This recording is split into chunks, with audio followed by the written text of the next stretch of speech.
Those ruffians, the gods, shan't have it all their own way.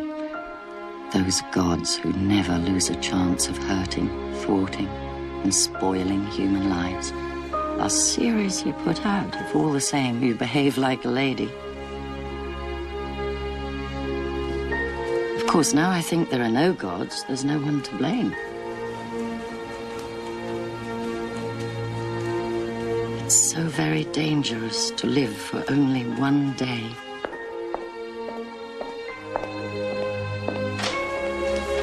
I'll buy the flowers myself, Lucy. Yes, ma'am. And Mrs. Walker said not to forget that Rumpelmayer's men will be here at 11. I won't forget. What a day, Lucy. What a day for my party.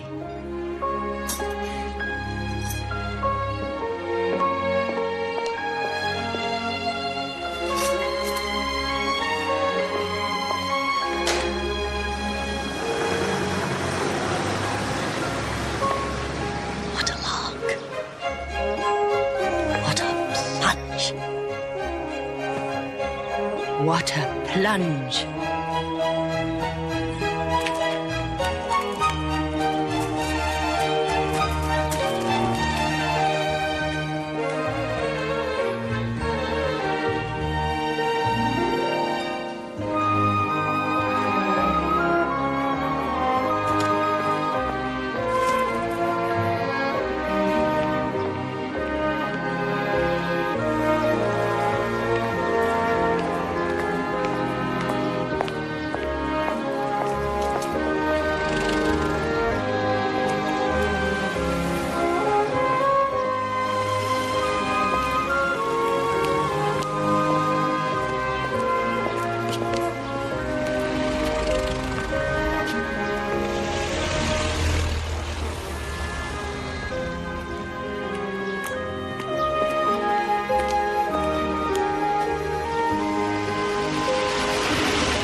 Good morning to you, Clarissa. You. And where are you off to? To buy flowers for my party. I love walking in London on a day like this. It's better than in the country. Evelyn wouldn't agree with you there. She can't bear coming out to town. I had to get her to come up. See Wyber. He's put her in a nursing home for a few days. Nothing serious. No, nothing serious. She's just a good deal out of sorts. The war may be over, but there's still the echo of it.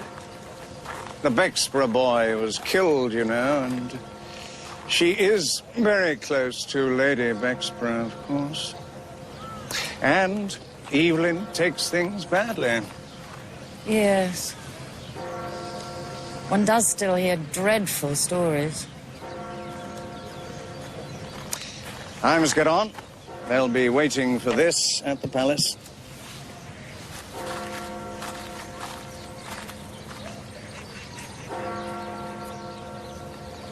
Will you still come to my party tonight? Oh, yes. Evelyn absolutely insists I go. You whitbread. I can't forgive you liking him, Clarissa. He's an oaf. Even when he plays tennis, his hair doesn't move. He's a barber's block. An imbecile.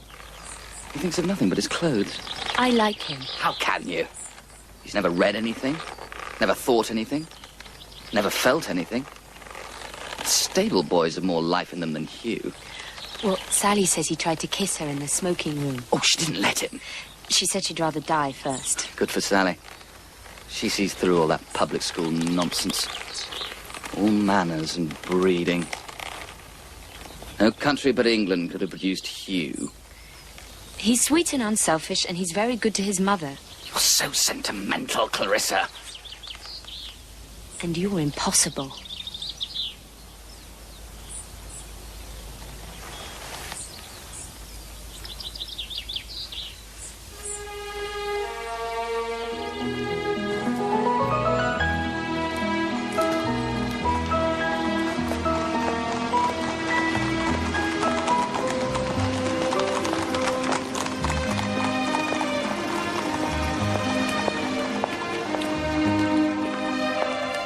Oh, what beautiful flowers. They're absolutely wonderful, Sally. Oh, Oh, I thought Sally could be trusted to do the flowers, but that's wicked. To cut off the heads of those flowers, really? I think they're beautiful. Peter, look at the flowers.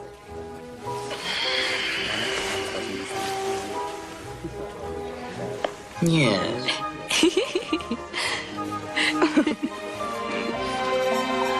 All the ladies racing sensations, Stone News and Standard. All the ladies racing sensations, Stone News and Standard.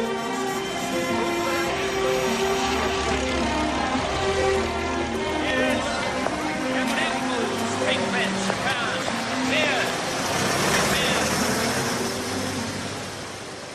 Roses for the hall, I think. And sweet peas for the table, perhaps?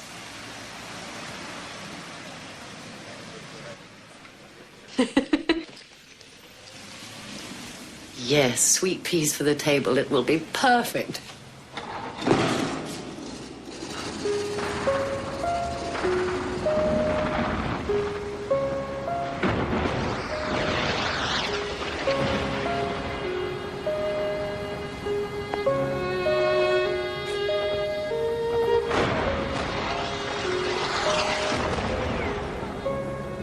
Those awful motor cars.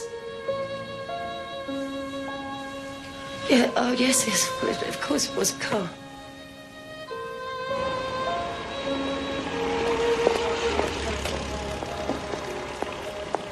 I'm rooted here. Septimus, please, we must go on. I'm rooted here.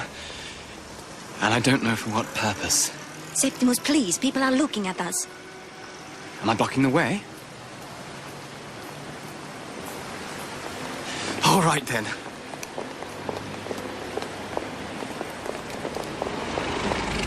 Goodbye, Mrs. Dalloway. Mrs. Dalloway, Mrs. Dalloway, and not even Clarissa anymore. No more marrying, no more having children, just Mrs. Dalloway, Mrs. Richard Dalloway, who's to give a party.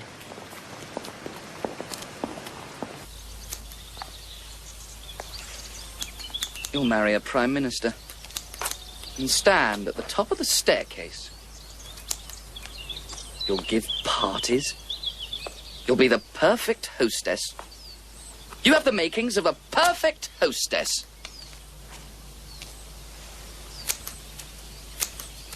You could do so much.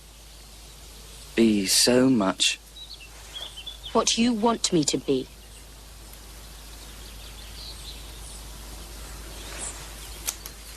Life seems to me to be very dangerous.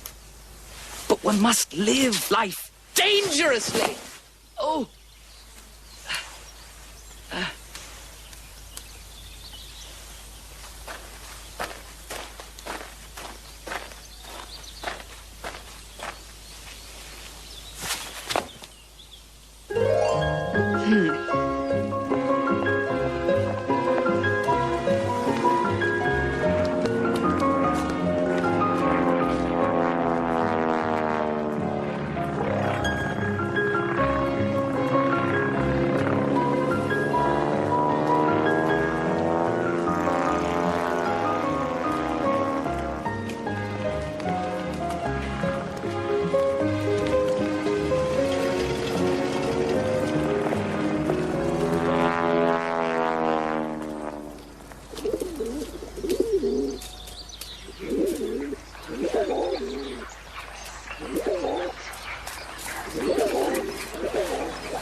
Look, Septimus.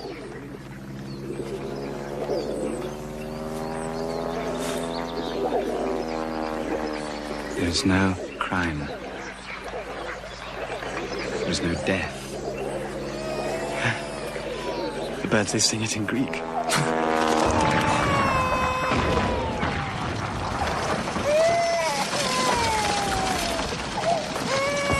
World is clamoring.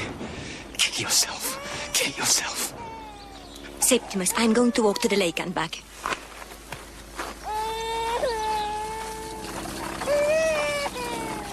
No, it says Cremo.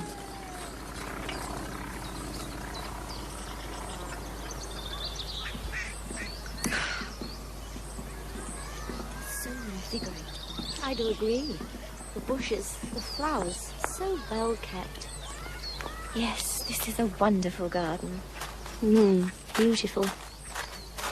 You should see the Milan gardens. What a strange person. She's a foreigner. Oh, that's strange.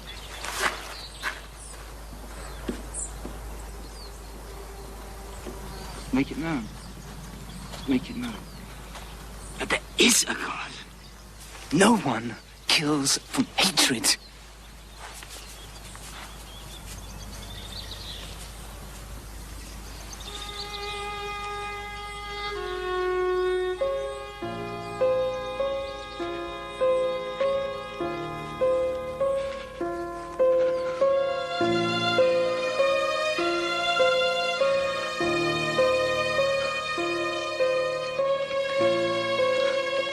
Evans! For God's sake, don't come.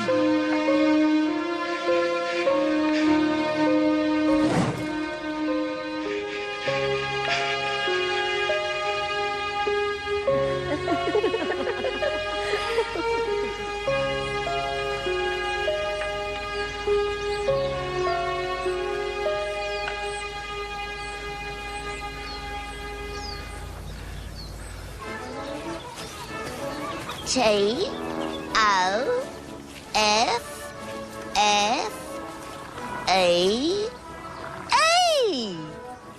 It says toffee. Oh, no, it's toffee.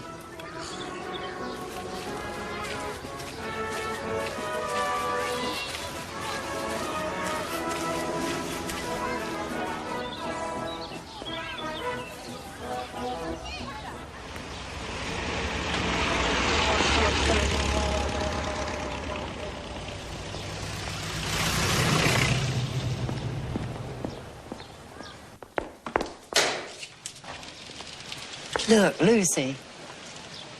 It said Cremo toffee.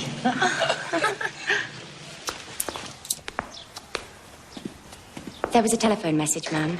Mr. Dalloway said to tell you he would not be home for lunch. He would be lunching at Lady Bruton's.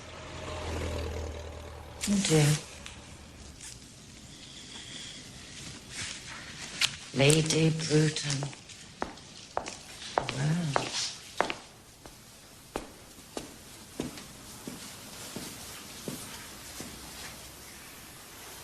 Clarissa, my darling, Parliament sits so late and the doctor said you must get your rest. You must sleep undisturbed.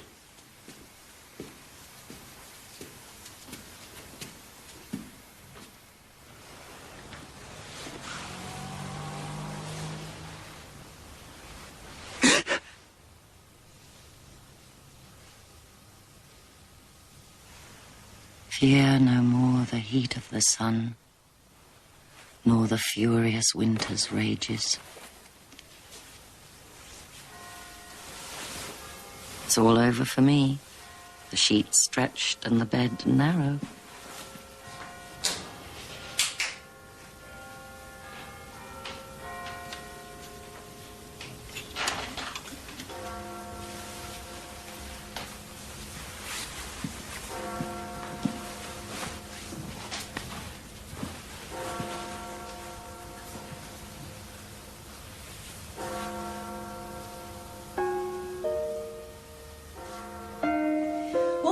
To do is abolish private property, because that really is what causes all the problems. Let's write a letter to the Times about it. Then we should found a society to abolish private property and do away with it forever and ever. This house as well. You always look so virginal, Clarissa. I am virginal. Are you in love with Peter? Oh, love. I don't know.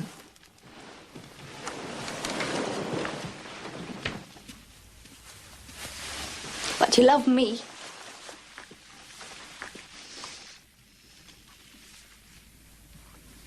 Damn last. I left my sponge in the bathroom. Dare me to go and get it? Like this? You wouldn't! I would.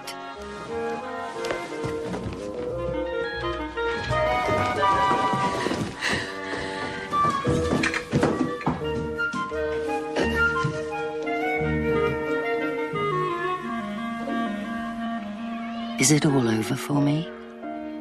I've come up to the tower and left them all blackberrying in the sun.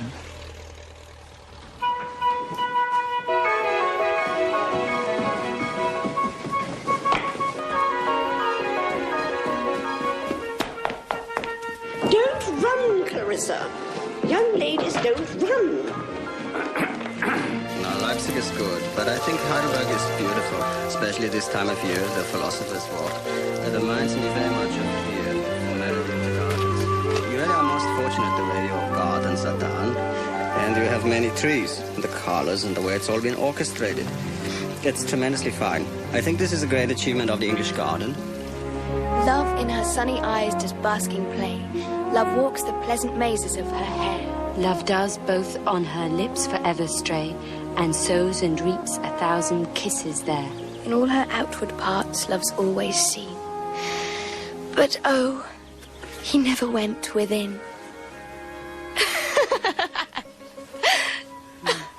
Clarissa! What?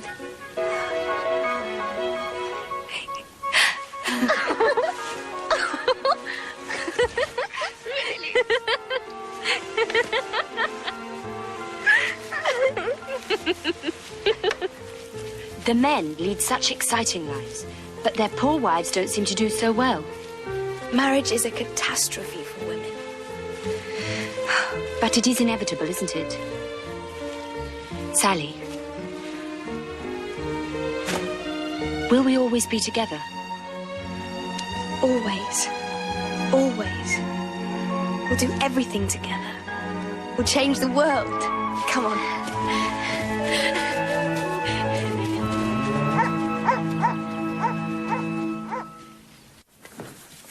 Oh, Lucy. Oh, the silver does look nice. The doors are off the hinges in the dining room, ma'am, and Rumpelmayer's men will be here soon. Can I help you with that, ma'am? No, Lucy. We've got enough to do.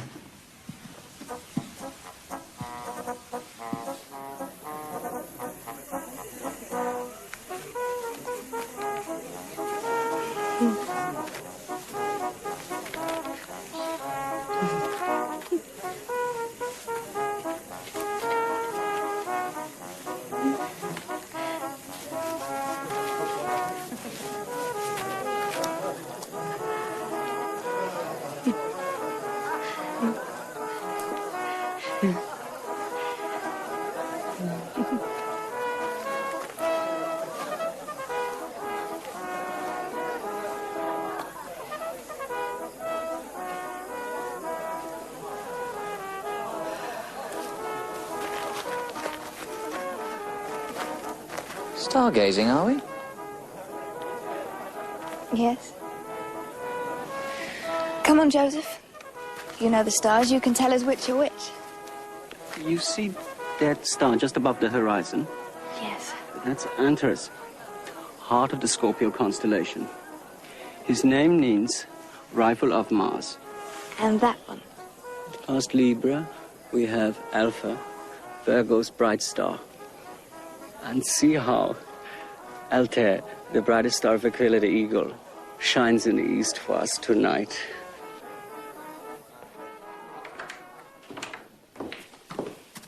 Miss Kilman and I are going out. Is there anything we can get for you, Mother?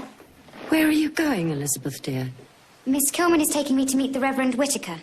The Reverend Whittaker. Oh, yes. Wasn't he very instrumental in your conversion, Miss Kilman? Yes. He helped bring me to our Lord. And is today's visit part of the history lesson? The Reverend Whittaker is also an historian, Mother. He can put history and religion in their proper perspective. I wonder what that is. I've never wanted to convert anyone, I hope. I just want everyone to be themselves. I've often thought that religious fanaticism can make a person rather callous. Mother, we're just going to talk to him. You won't forget about my party tonight, Elizabeth. I was going to help Miss Kilman sort the clothes for the mission. Well, I dare say Miss Kilman could spare you for one evening. I'll see, Mother. We must go or we'll be late.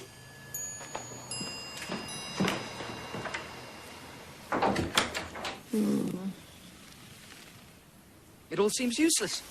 Going on being in love, going on quarrelling, going on making up. But, Peter, you want so much from me. You leave me nothing to myself. You want every little bit of me. Well, I do.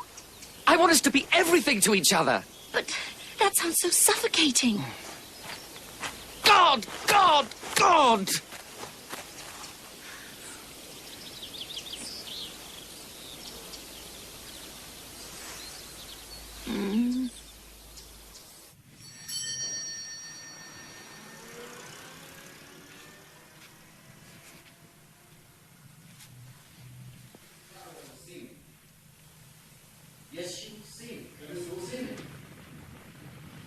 Peter Walsh.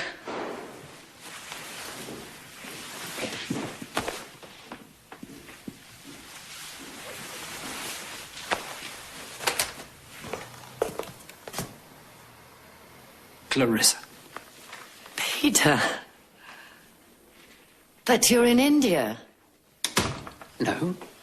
No, didn't you get my last letter? I said I'd be here in June. No. Your last letter said that you might be back, but I never suspected it. Ah. It's extraordinary how Peter can put me in this state just by coming here. He looks awfully well. It's heavenly to see you again, Peter.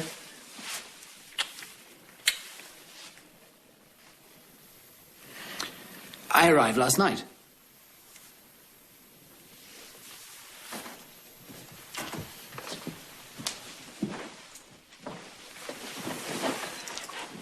Playing with his knife. How is everything? How are you?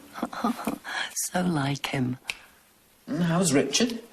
Oh, Richard's with some committee or other.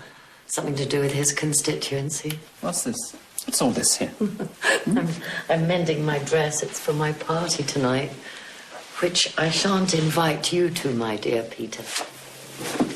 Why? Why won't you ask me? It is extraordinary that you've shown up this morning. I've been thinking about Borden all day. I heard about your father. I should have written to you, of course, though I never really got on with him. But he never liked anyone who wanted to marry you. Herbert has Borden now. I never go there. And what happened to you? Millions of things. Shall I tell you? Shall I make a clean breast of it?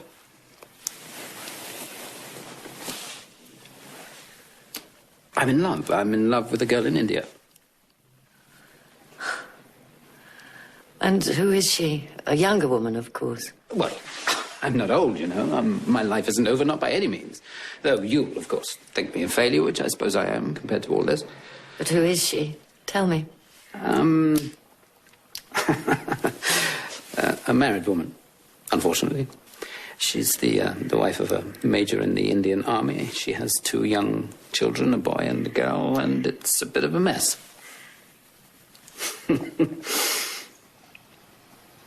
And I'm here to see the lawyers about a divorce. She's called Daisy. Yes? Yes. But what shall you do?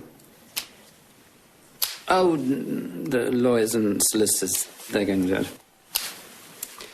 For heaven's sake, leave that knife alone.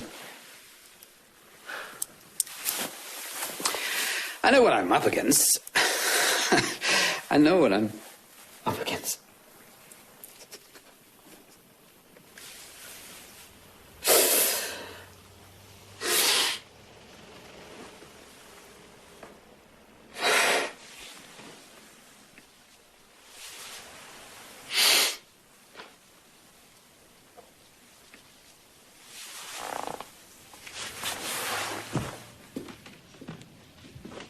Well, it's all up. Here am I behaving like a fool, weeping, being emotional. I've probably annoyed you at turning up at this hour, and I've told you everything as usual.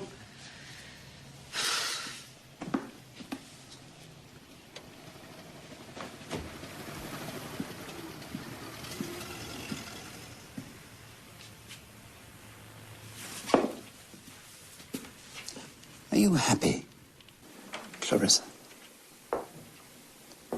Does Richard... Excuse me, ma'am. The gentlemen are here from Rumpelmayer's. Oh, thank you, Lucy. Goodbye, Clarissa.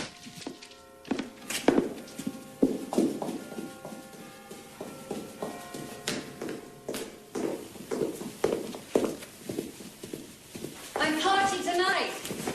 Please come to my party tonight.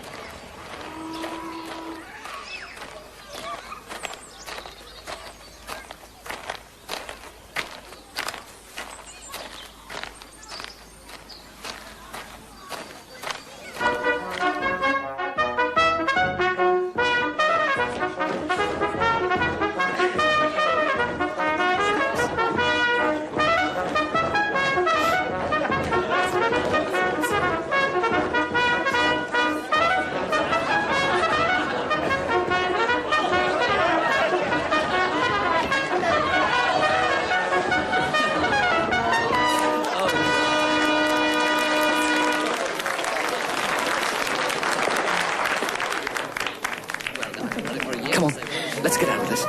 I want to do another. Come on.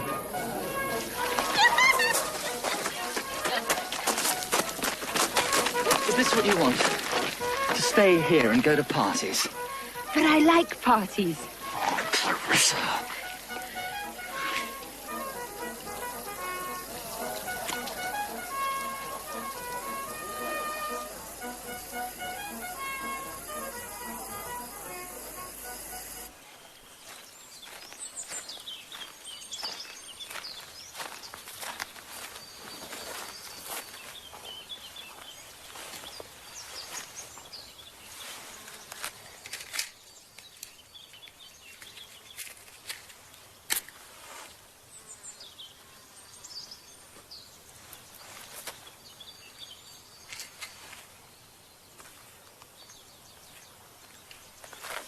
You always tie me up with your Queen's Gambit, Brightcop.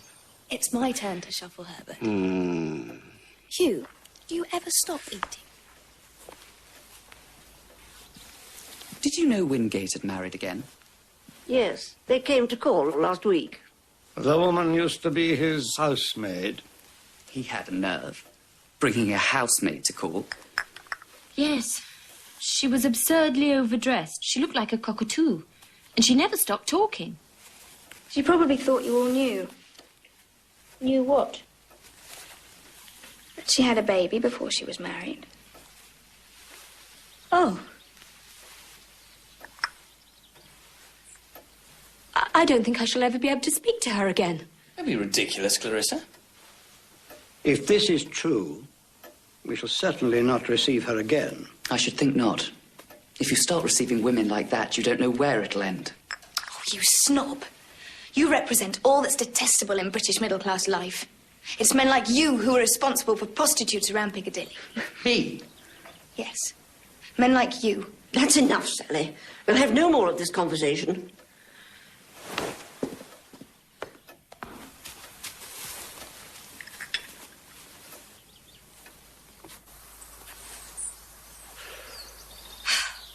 I'm glad I walked out. They're all such snobs and Hugh is a fraud. Clarissa is so prudish and arrogant. Not really. It's just what she's been brought up to. I wish she would see things more clearly. Clearly enough to marry you mean?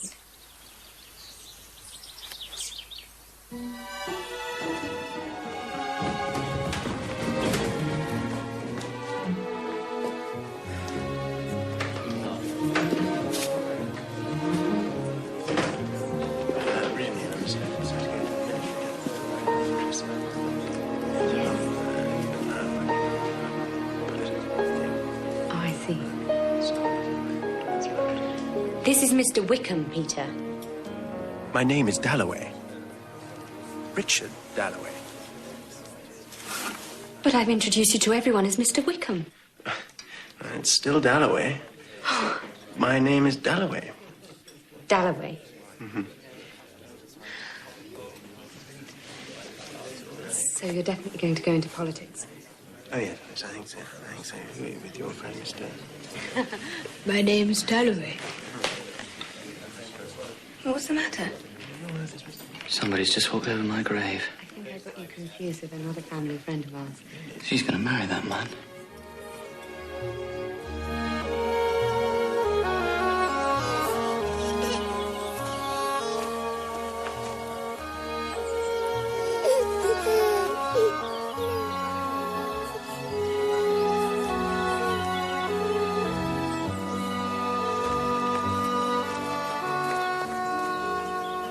I went under the sea. I have been dead. But now I'm alive.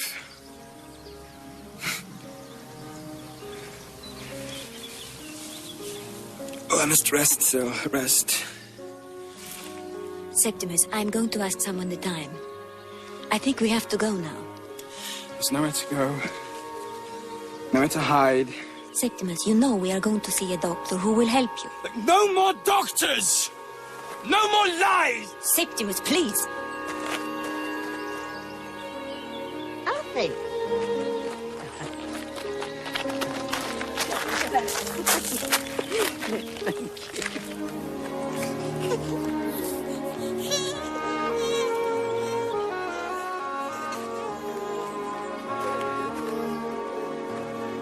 Evans? Evans! For God's sake, don't come!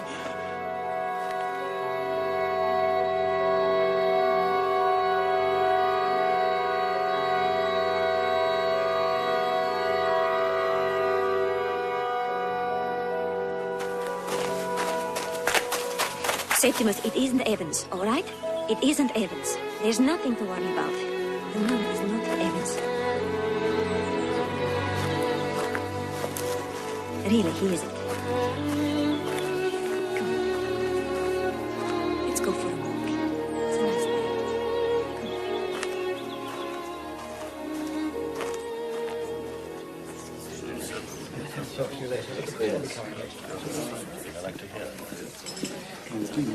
Clarissa, it's such a lovely evening. Let's go to the lake. Oh, yes, we could go boating. Let's get our shawls. It might be a little bit cold.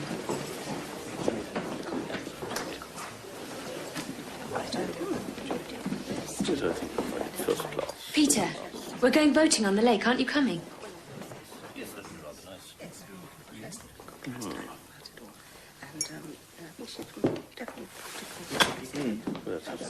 I won't take you in.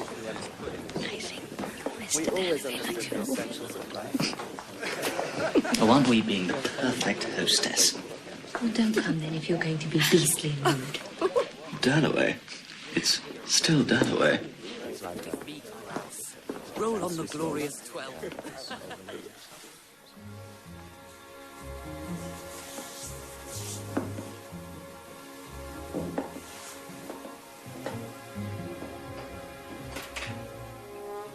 Come on.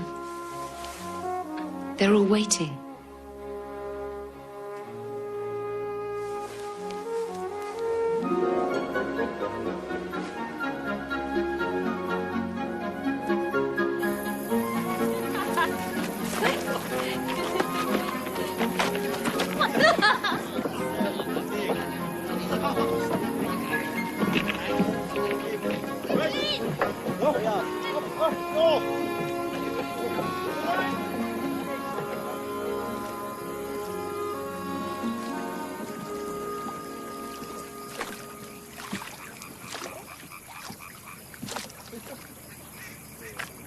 Away, lads, away, down to Rio, and I'll sing you a song of the fish of the sea, as we're bound for the Rio Grande. Away, lads, away, down to Rio, and I'll sing you a song of the fish of the sea, as we're bound for the Rio Grande. Way down Rio, I'll sing you a song of the fish in the sea, you're bound for the Rio Grande.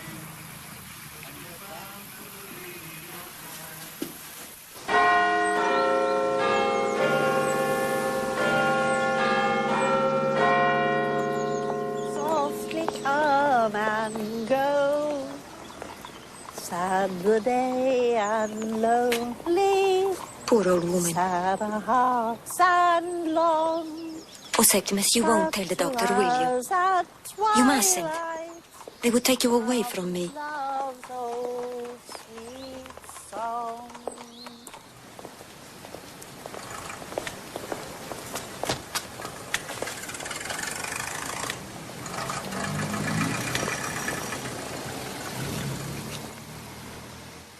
Now, I've looked at Dr. Holmes's notes, and he's been seeing your husband for some 6 weeks. Yes. He is our landlady's doctor. She sent for him because I told her I was worried about Septimus. He threatened to kill himself. He didn't mean it. No, of course not. And Dr. Holmes prescribed bromide? Yes.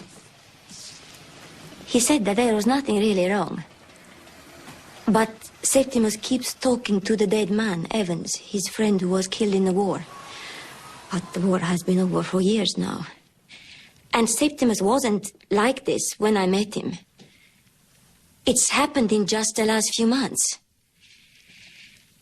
He says people are talking behind bedroom walls, and he saw a woman's head in the middle of a fern. He says he's on trial for some terrible crime, but of course he's done nothing. And then he seems to forget it all and seems happy again as he used to be. We went to Hampton Court on top of a bus the other day, and all the red and yellow flowers were out, and he said they looked like floating lamps. And he was funny as he used to be, and he made me laugh, and I was so happy. And then suddenly, as we were standing by the river, he said, "We will kill ourselves." Then he held my hand and said he was falling into the flames, and he cried and cried. Mrs. Warren-Smith, your husband is very seriously ill. From everything you've told me and from Dr. Holmes's report, I believe that he's suffering from delayed shell shock. He's not mad, is he? Oh, I never use that word. I prefer to say lacking a sense of proportion. But Dr. Holmes said that there was nothing whatsoever the matter. Your husband needs rest. Complete rest. But not away from me. My dear Mrs. Warren-Smith, sometimes we have to separate such people from their loved ones for their own good.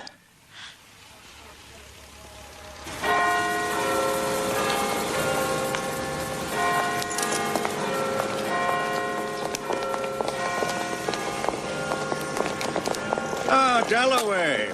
I met Clarissa this morning. So, she's giving another of her famous parties tonight. Right as usual, Hugh. So Lady Bruton summoned you as well. I wonder what she wants from us. Nothing we can't accomplish over a good lunch, I'm sure. Ah, good day, Miss Brush. How is your brother in South Africa? I've got you here under false pretenses. I actually need your help. But we'll have lunch first. And how is Clarissa? Oh, she's quite well recovered, thank you. The doctor told her that she must take things easy, but she does so want to give her party tonight, where I trust we shall have the pleasure of your company. Of course. Richard, I wouldn't miss one of your parties. I met Clarissa in the park this morning. She was wearing a yellow feather hat. Oh, yes. I like that hat.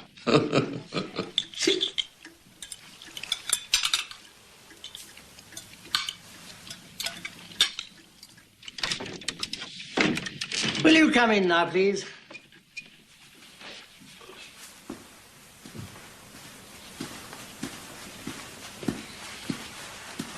Good.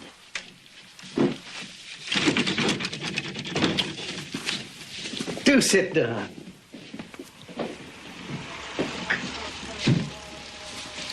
I see that you served with great distinction in the war, Mr. Warren Smith. The war? The European War. That little shindy of schoolboys with gunpowder. Did I serve with distinction? I've forgotten. In the war itself, I failed. No, he served with the greatest distinction. He was promoted. I have committed a crime.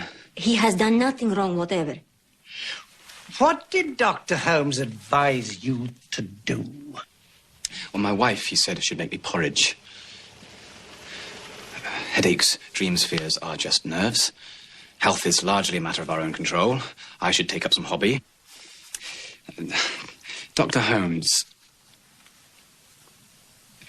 throws himself into outside interests. He throws himself. He is able to switch off from his patients onto old furniture. Dr. Holmes is interested in antique furniture. Oh, yes, of course. So when the damn fool came again, I refused to see him. Repulsive brute. Blood-red nostrils. So once you stumble, human nature is on you. Holmes is on you. Now, our only chance is to escape without letting Holmes know. Anywhere away from Dr. Holmes. There's no excuse. Nothing whatever's the matter.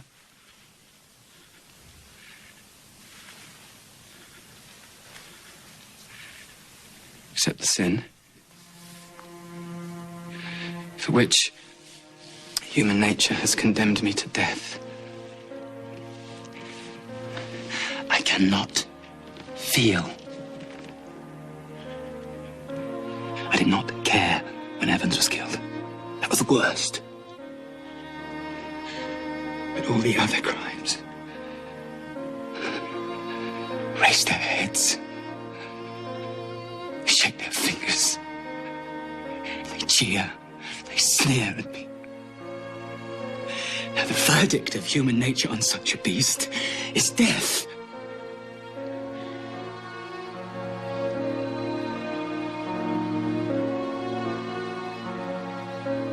We all have our moments of depression. He has impulses sometimes. That is my own affair. No, there you are mistaken, sir. We are all responsible one for another. Well, I am responsible for Dr. Holmes. Another humbug. We have been arranging that you should go into a home. One of Holmes's homes? No, one of my homes, Mr. Warren Smith. And there we will teach you to rest and to regain a sense of proportion. But I've confessed. I confessed my crimes. Why won't you let me off? He has done nothing. Nothing. He will be perfectly looked after. I will visit once a week. But my husband does not like doctors. He will refuse to go. Your husband has threatened to kill himself. There is no alternative. It is a question of the law. It's a very beautiful home in the country. The nurses are admirable. Now, if you have no further questions to ask, I will arrange everything with Dr. Holmes. He will send somebody round this evening, between 5 and 6. It's the law, Mrs. Warren Smith, and it is for the best. It won't be Dr. Holmes who comes, will it? Trust everything to me.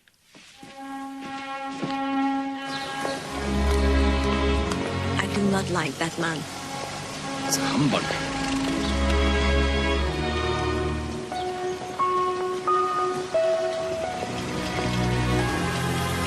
We are deserted.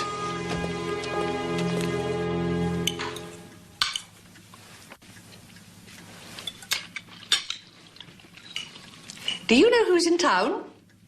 Our old friend Peter Walsh. Back from India. Peter Walsh back? In trouble with some woman, evidently. Some woman in India. Peter Walsh was always in trouble of some sort. Didn't he marry someone on the boat going out? Oh, I don't believe that lasted long. I imagine it was on what I believe is known as the rebound. I suppose he'll try to settle here now. I must say it'll be difficult to help him. He'll be quite a misfit. Well, I'm sure Clarissa will know that he's here. And I've no doubt he'll be at her party tonight and all will be revealed. Oh, yes. If Peter Walsh is in town, Clarissa will know.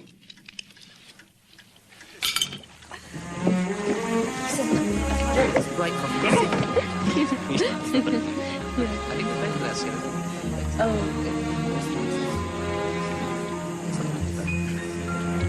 you tired to take a ride?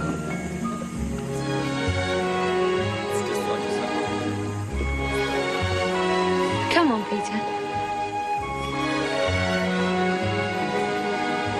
We'll race you to the top. Oh, it's sad.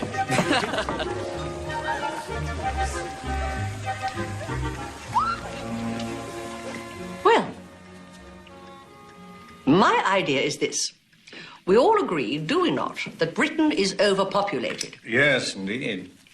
And you agree that many of these men back from the war are finding it difficult to find employment. Indeed, in some cases, their work has been commandeered by women. However, we all know that the rot has set in there. Unfortunately, yes. Well, my idea is a simple one. But all the best ideas are simple, as we know. My project is to encourage, by making it financially easy, young people of both sexes to emigrate to Canada. They would be set up with a fair chance of doing well in Canada. And Britain would gain financially in the long run. There is only so much that I can do, being a woman. But, Richard, I ask you to make this suggestion in the House. And, Hugh, I want you to help me start the ball rolling with a letter to the Times. I know, my dear Hugh, that you will know exactly how to phrase it for me.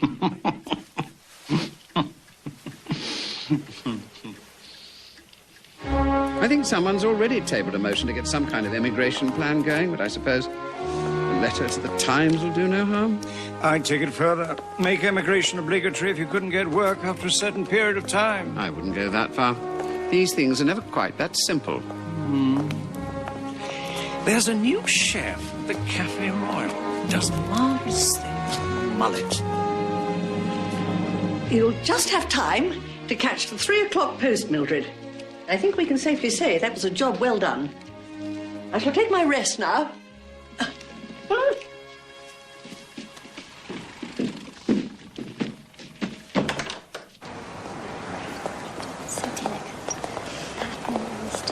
It is delightful. I wonder if Peter Walsh has got in touch with Clarissa. I think I might buy something for Evelyn. She's very low. And jewellery never loses its price. I think I'll buy Clarissa some flowers. Yes, I'll pop in to see her on my way back to the house with some flowers.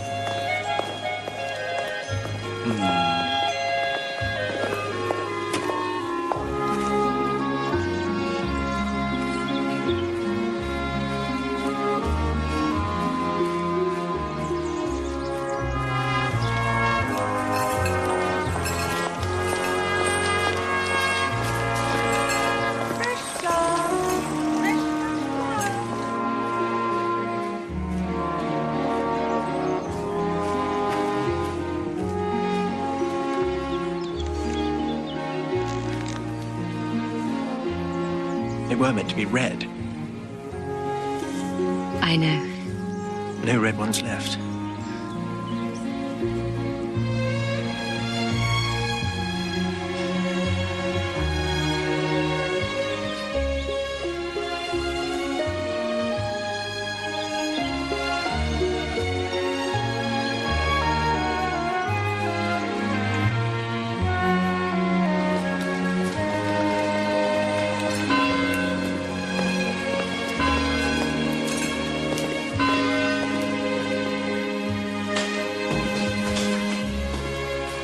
Richard.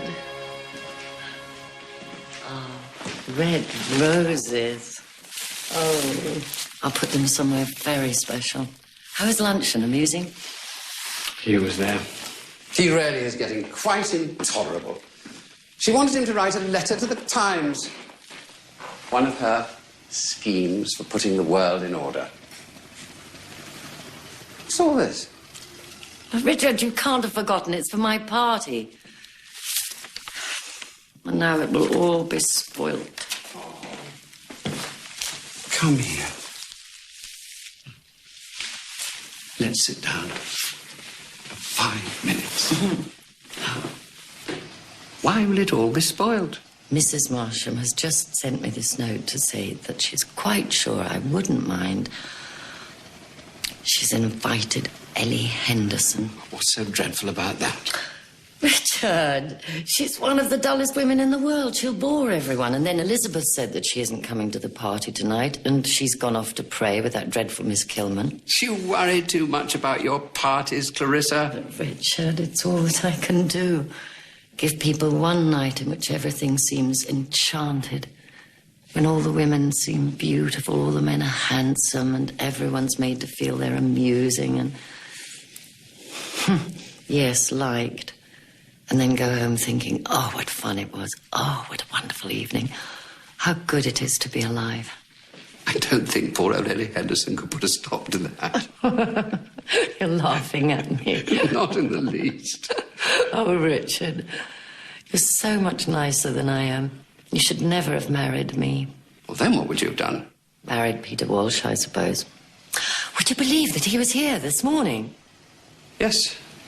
Millie Bruton told me he was in town. He's in love with some woman in India.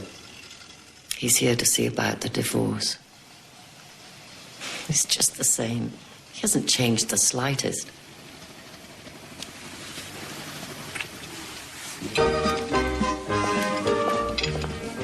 Your selection of cakes, sir. Thank you. Did you understand what the Reverend Whittaker was saying this morning about knowledge coming before suffering? Not really, no. But then, I suppose I haven't really suffered yet. Maybe you never will. Oh, not that I would wish that on anyone. But, as he says, real knowledge is only gained through suffering. What was it you wanted to buy here? A petticoat. Mine is in threads. I've held on to it as long as I could. They have some pretty striped ones. Oh, couldn't possibly afford the striped ones.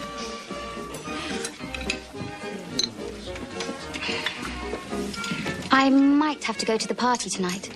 I'd forgotten all about it when I said I'd help at the mission. Mummy will be upset if I don't go.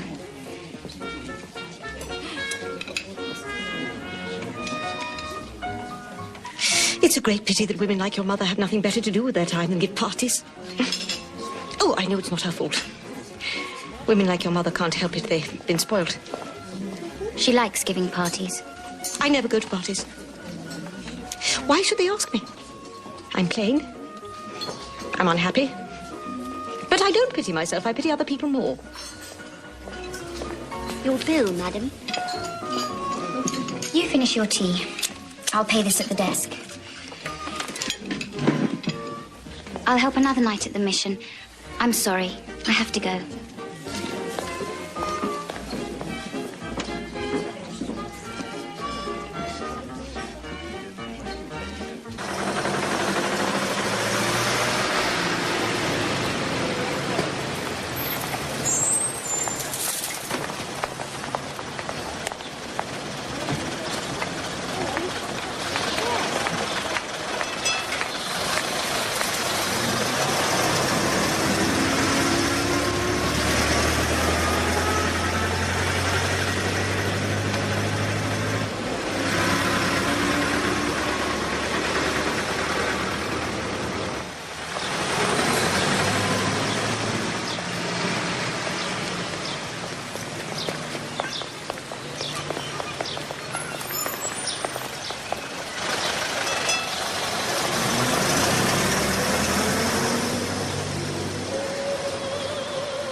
Who are you making that hat for?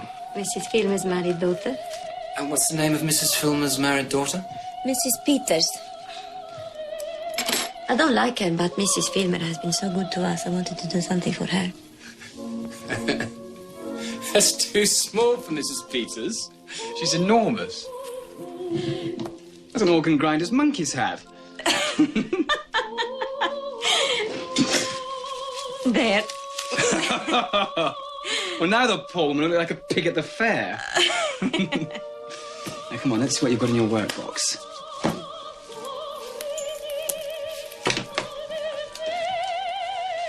She shall have a beautiful hat.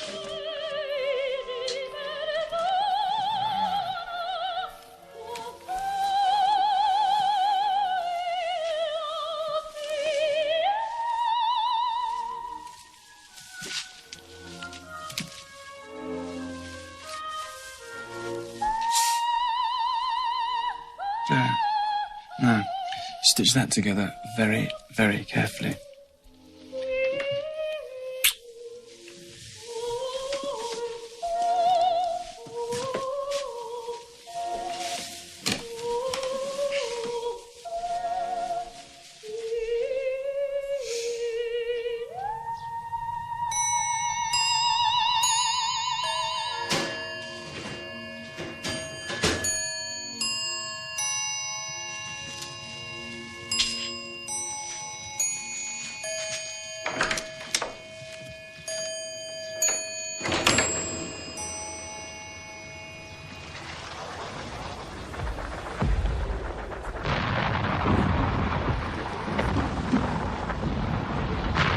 Evans? Filmer, I shall be too busy looking after Septimus. It will take all my time. We thank you for the paper. Evans? It was only the evening paper. Mrs. Filmer wrote the evening paper. Ah.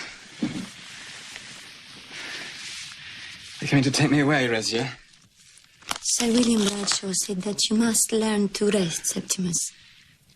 It's must. Must. Why must? What right has he got to say must to me? It is because you talked of killing yourself. So,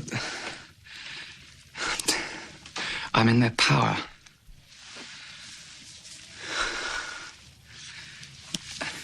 Where are my writings, Rezia?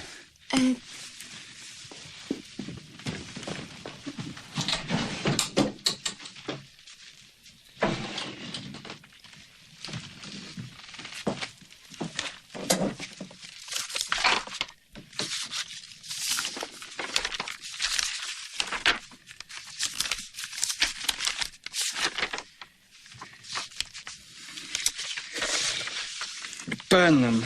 Some are very beautiful. I'm going with you, Septimus. They can't separate us against our will.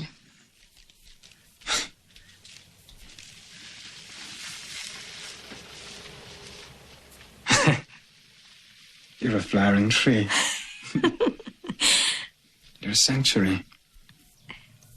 You fear no more. Not Holmes, not Bradshaw. You've triumphed.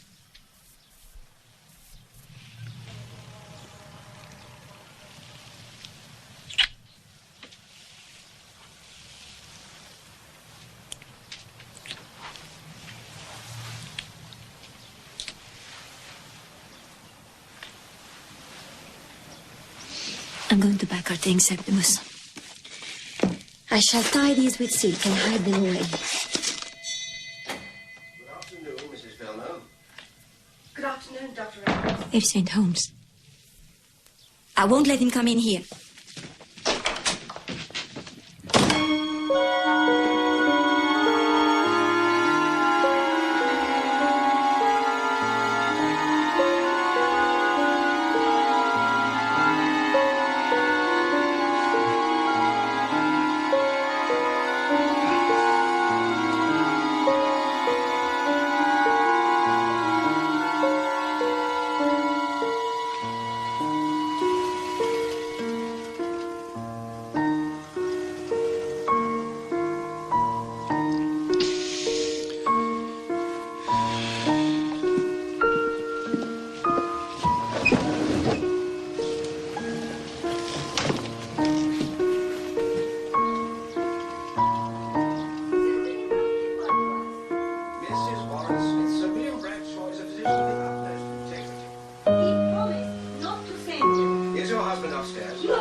Now, leave my husband alone, I beg you.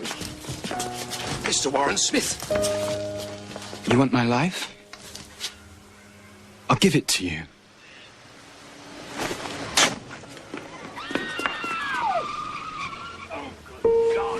The coward. Why the devil did he do it?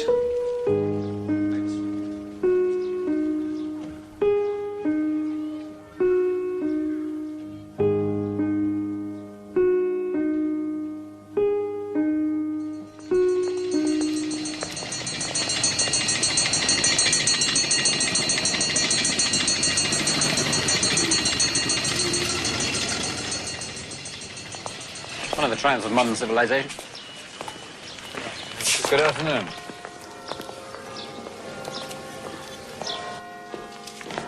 Number 12, please. Thank you. And this came for you, Mr. Walsh.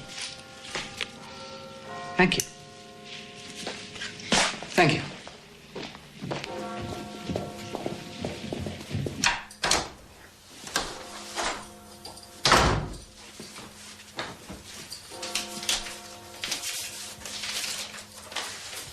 Peter, it was heavenly to see you. I must tell you that.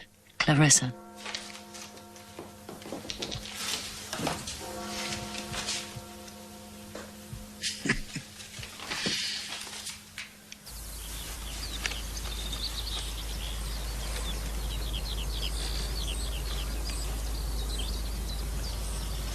We could play tennis.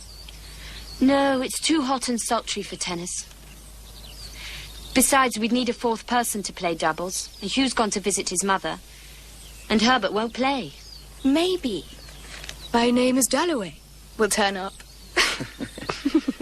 In his perfect whites, matching his perfect teeth. My name is Dalloway. I think we've had enough of that feeble joke.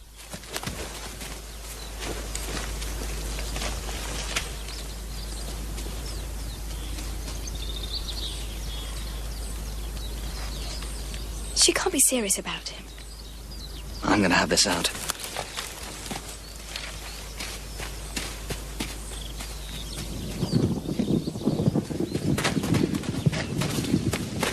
You've come to an understanding with Dalloway, haven't you?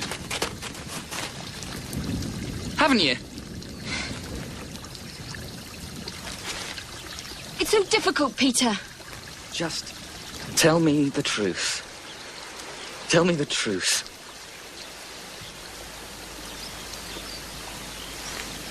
Tell me the truth.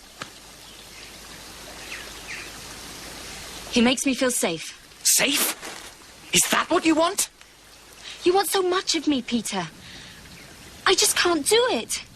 Throw everything away and go across the world with you. I'm just not brave in that way. And Richard... And Richard will pamper you and keep you in a perfectly beautiful, safe prison, filled with flowers and stuffed with elegant antique furniture. He'll make all the decisions for you, and you'll never have to think again. You demand so much from me. Because I love you, for God's sake.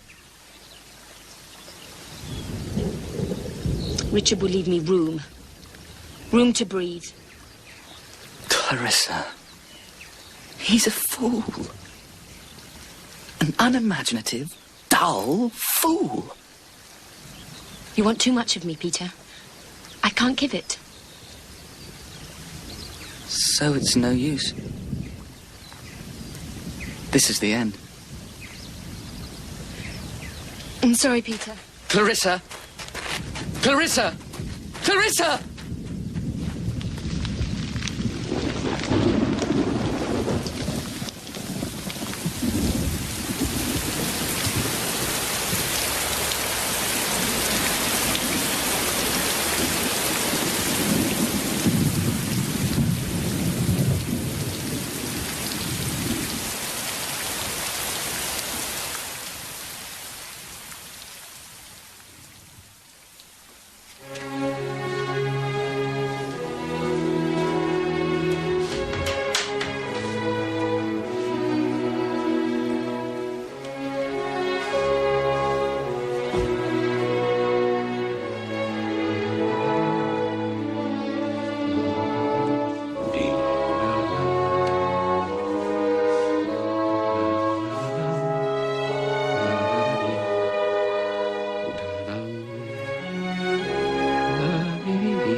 Lord Lexham. Lord Lexham. How delightful to see you. I'm so sorry, but my dear wife has a cold. Oh, dear. She simply would not wear her furs to the garden party at Buckhouse, and it was bitterly cold. Richard. Oh, dear, it's going to be a failure, a complete failure. How delightful of you to come. Lovely to see you. We're delighted to see you. Glad you could come, Reggie. Why do I do it? How lovely of you to come. It was nice of you to invite me. Mr. Peter Walsh. Peter, you came. How delightful to see you. Peter, back from India, eh? Yes, back from India. Must be years since we've seen you. Oh, it was a mistake to invite him. He'll know no one. He's sorry he's come. How nice. And he's criticizing me. I know he is. Accusing me of being insincere. Why do I do these things? Why seek pinnacles and stand drenched in fire? I feel burned to a cinder. Miss Henderson. Better that than to dwindle away like Ellie Henderson. Ellie, I'm so glad you've come. It's so grand. Oh, dear, why can't she at least stand up properly? Well, I suppose it's her weaponless state. Wonderful to see you again. Richard, how lovely. Their Graces, the Duke and Duchess of Marlborough. A duke? Oh, why did the Marlboroughs have to follow Ellie Henderson? Clarissa. They must wonder what kind of people I invite to my parties. Clarissa, how lovely to see you. Oh, Thank you so much for inviting Bertie, us. how lovely of you to come. It's a disaster. The party's a disaster. I'm humiliated. And now there's Peter wandering off. I'm speak to him, but I won't get the chance. I know it. Life's like that. He thinks I'm absurd. Oh, it's too much of an effort. I'm not enjoying it at all. I feel like a stake driven in at the top of these stairs. Delighted to see you. Good to see you, Colonel. Mr. Hugh Whitbread. How did you find Evelyn today? Oh, bearing up, bearing up. I shall visit her tomorrow. I do hope she hasn't read Lady Asquith's memoirs. Oh, I doubt it. Not Evelyn. She's not a great reader. Lady Bruton. Lady Bruton, so she came. My dear Clarissa. Maybe she doesn't dislike me as much as I thought she did. The essential condition for a study of Milton, an in-depth study of Milton. Oh, a momentary sensation of an embrace. Oh, it's not a failure after all. It's going to be all right. Oh, it's still touch and go, but it's begun. My party has begun.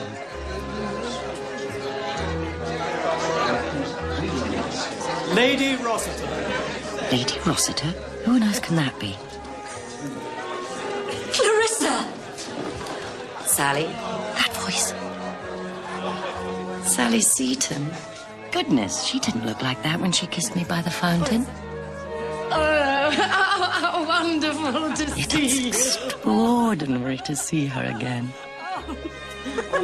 She's older, she's happier, but less lovely. But, oh, how wonderful that she's come to my party. Here in front of me was your Aunt Helena. Yes. Oh, Sally, I've been thinking about Borden all day. Oh, have you? Have you?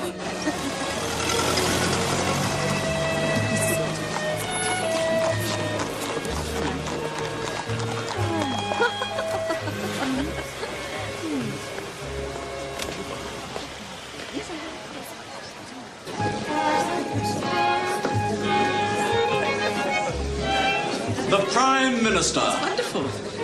Oh, my goodness, Sally, I must go. Where's Richard? Sorry, Ellie. Duty calls. Of course. Oh, how delightful to see you. Very sweet of you. Unfortunately, my wife couldn't come because of It is Prime Minister. Clarissa is looking well, considering how ill she's been. I I know that Richard was very worried about her. MPs' wives really shouldn't get ill. I believe it was her heart. I think you can always pull yourself together. Mind over matter. Very ordinary, you know, don't you? You painted your wife that lovely picture. They're going to hang it on. Are they? Oh, that's wonderful. Peter! Peter Walsh! Good Lord. Sally Seton. Lady Rossiter now. Don't be absurd. It's true. Lady Rossiter. We live in Manchester, and I have 5 enormous boys. Either my eyes are deceiving me, which I doubt, or that's Ellie Hanson. It's our old vicar's daughter. She's gaping at the Prime Minister. Oh, do bring her over before she disgraces herself and faints with astonishment. Lord Nixon. Prime Minister, how nice to see you. What would you like? Some nice bread? She's always looked delicate to me, but such charm. Richard would have done a great deal better if he'd married a woman with less charm and more backbone. Would have helped him in his work. He's lost his chance in the cabinet. And Lady Beth. Lord, what snobs the English are. How they love dressing up and doing homage. Listen to them. We keep her there during the summer. Rather hear baboons chatter and coolies beat their wives. Still the same old Peter.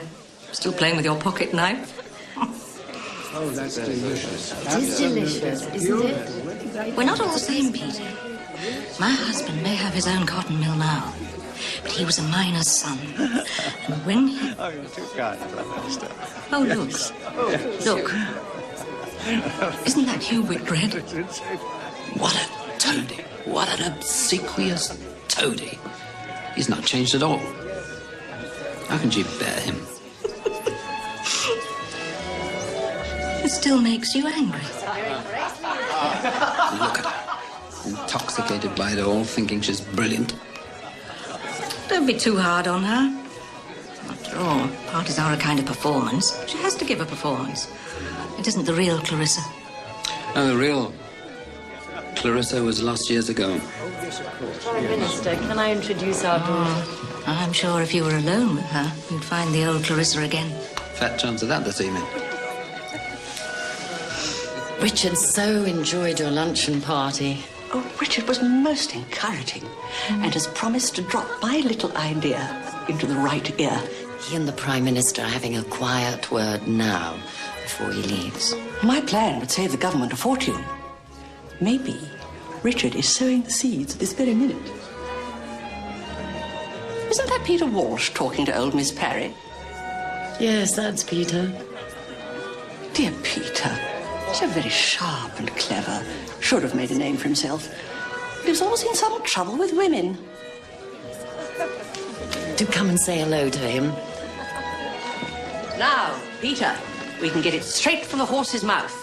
What is going on in India? Well, a great deal. Lady Bruton is a very complex issue. It's a tragedy. If my father, the general, were alive, he'd sort them out. Hey, Miss Parry. Clarissa, I must speak with you, please. Peter, I must go and deal with Sir William and Lady Bradshaw. We'll talk later, I promise. You should see the orchids in bloom. Ravishing. Awfully good of you to come. We are shockingly late, dear Mrs. Dalloway. We hardly dare to come in. We couldn't resist the temptation. But a rather sad occurrence held us up. A young patient of mine killed himself. Really, Richard, there must be some provision in the government's bill for these cases of delayed shell-shock. Yes, poor young man. Awarded for bravery during the war. And then this evening, he just throws himself out of the window, impaled on the railings. It's quite upset, William. She looks like a sea lion, barking at me. Dear William.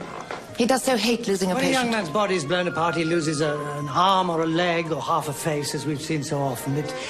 It's immediate. Stop it. Stop it. Don't talk of death in the middle of my party. I don't like you. I've never liked you. You're obscurely evil. And the poor creature will either survive or he won't, but we all know about it and do our best for him. A young man came to you on the edge of insanity, and you forced his soul, made his life intolerable, and he killed himself. Stuck there with mumps. It's frightful. Every single month. Actually, I've seen her this evening. She was there in the sand on the day. The dame is going mad. She loves to feel. And I don't have to do it. All the close can't pick up the pressure. And there they all are. The dame is in despair. All If you'll excuse me, Lady Bradshaw. Minister, I know perfectly well what his answer would be. Bradshaw, I have to. The problem is that politicians are not really very interested in shell shock. Yeah, this is it. This is exactly it.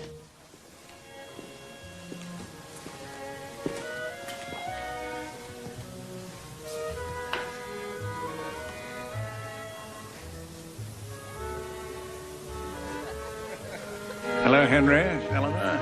Delightful to see you.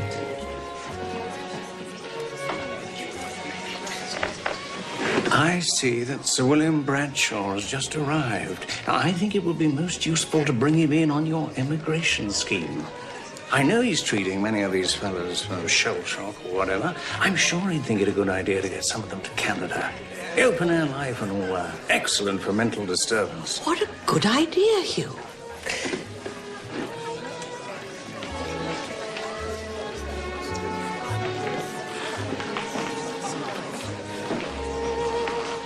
She's disappeared. Do you think she went upstairs? She can't have gone to bed, can she? No, no. She couldn't leave her own party. Well, I don't know. I didn't know she'd been ill. Stop worrying, Peter. He threw himself out of the window and impaled himself on the railings. Up flashed the ground, and through him, blundering and bruising, went the rusty spikes. And there he lay with a thud, thud, thud in his brain, and then a suffocation of blackness.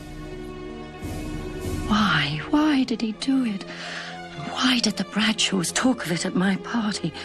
He's thrown it all away. His life. Just like that. I once threw a shilling into the Serpentine. But he's thrown his life away. You were going to write, I remember. Have you written anything?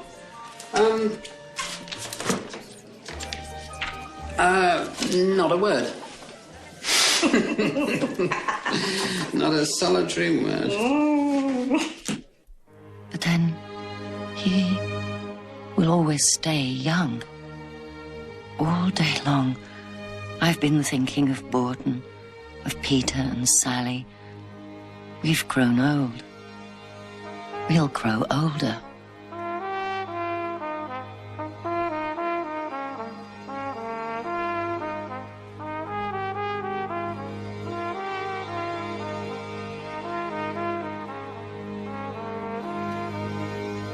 Have I lost the thing that mattered? Let it get obscured, gradually, every day in corruption, lies, and chatter?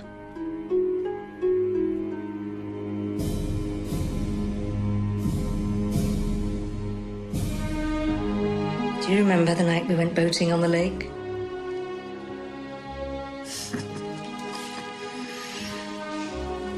Yes, I remember thinking she's abandoned me. And then, all of a sudden, she was there with her hand stretched out, looking utterly beautiful, saying, "Come on, come on.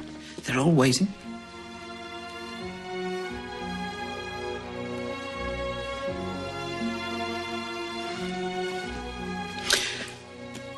Why wouldn't she marry me, Sally? She was afraid.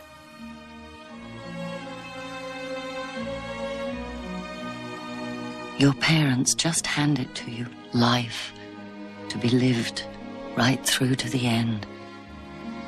We must walk it serenely, but in the depths of my heart there's been an awful fear sometimes that I couldn't go on. Without Richard, sitting there calmly reading the Times, while I crouched like a bird and gradually revived, I might have perished. I looked across the room and wondered, who's that lovely girl?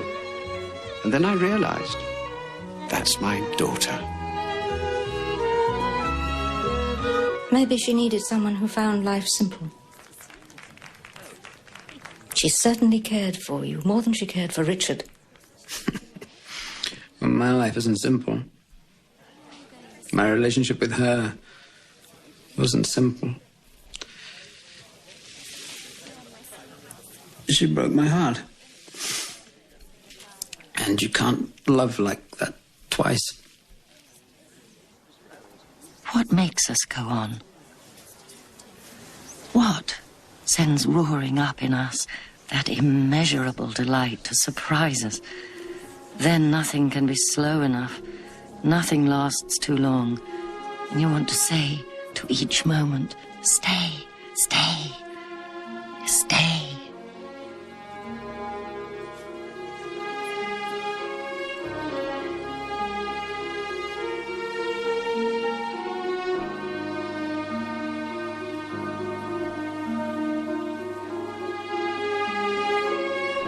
I cherish the friendship I had with Clarissa. There was something pure about her. She had such charm, such generosity. I can see her to this day, going about the house all in white. She always seemed to be in white, and her arms were full of flowers. And I wondered, does absence really matter? Does distance? You'll think me sentimental, and so I am. But I've come to believe that the only thing worth saying is what you really feel. But I don't know what I feel. I know that I loved her once, and that it stayed with me all my life, and colored everything. I must go back to my party, to Sally and Peter. That young man killed himself, but I don't pity him. I'm somehow glad he could do it, throw it away. It's made me feel the beauty, somehow feel very like him, less afraid.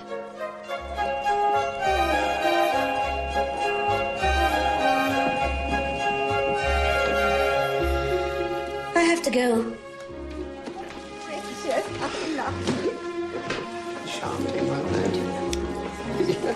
Do you think he's made her happy? Who can tell, Peter? All our relationships are just scratches on the surface.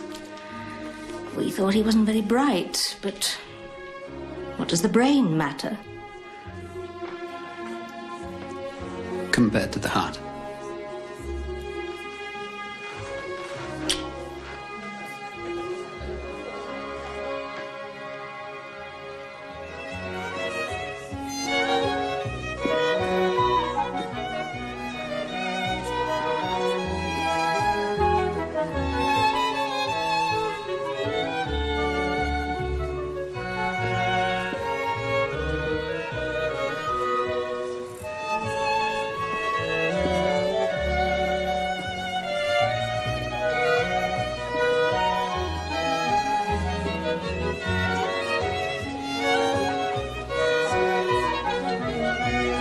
There you are.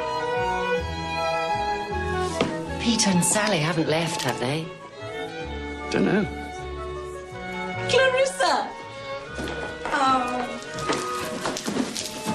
I couldn't leave without saying goodbye. And you can't leave until you've danced with me.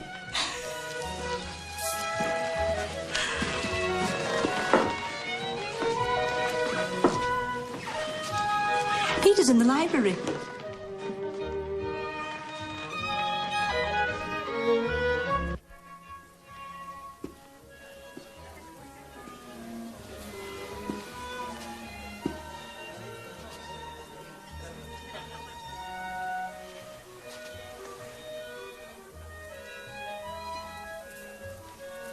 Here I am at last.